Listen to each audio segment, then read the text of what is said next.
संजय शिरसाट आपल्या सोबत आहेत. सर, मंत्रिपदाची शपथ जी आहे ती तुम्ही घेतली आहे. मागच्या वेळी आपण जर पाहिलं तर तुम्हाला सह्याद्री अतिथीगृहात तुमचे परिवार आलं होतं, पण तेव्हा तुम्हाला संधी दिली, आता संधी दिली, काय भावना आहेत?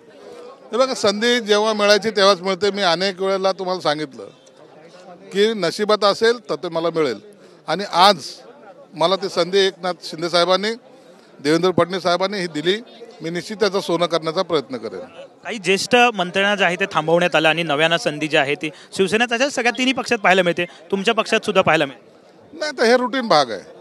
नेत्यांनी काय निर्णय घ्यावा त्याची अंमलबजावणी करणं हे आमचं काम आहे, आणि त्या नेत्यांना सुद्धा त्याबद्दलचं सगळं समज दिलेली आहे. त्यांना सांगितलंय की का करावं लागतं, म्हणून आमच्यामध्ये कुठेही काही नाराजगी असण्याचं काही कारण पण नाही.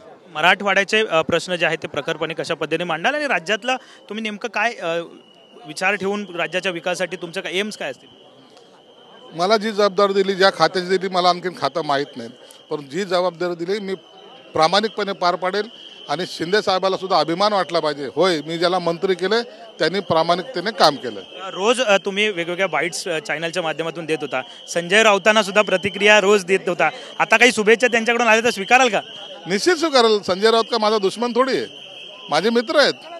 त्यांच्या शुभेच्छा मला हव्या आहेत, परंतु चांगल्या पद्धतीने द्याव्यात अशी त्यांच्याकडून अपेक्षा आहे. धन्यवाद. साहजिकच आहे, संजय शिरसाट आपल्यासोबत होते. त्यांनी म्हटलेलं आहे की संजय राऊत यांनी चांगल्या शुभेच्छा जर दिल्या तर त्या मी स्वीकारेन असं त्यांनी म्हटलं. कॅमेरामॅन रोहन सोबत विनायक डावरू, TV9 मराठी, नागपूर.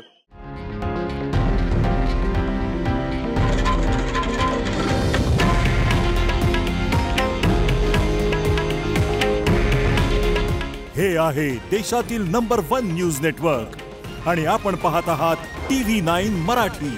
काळजी तुमची, हित महाराष्ट्राचं.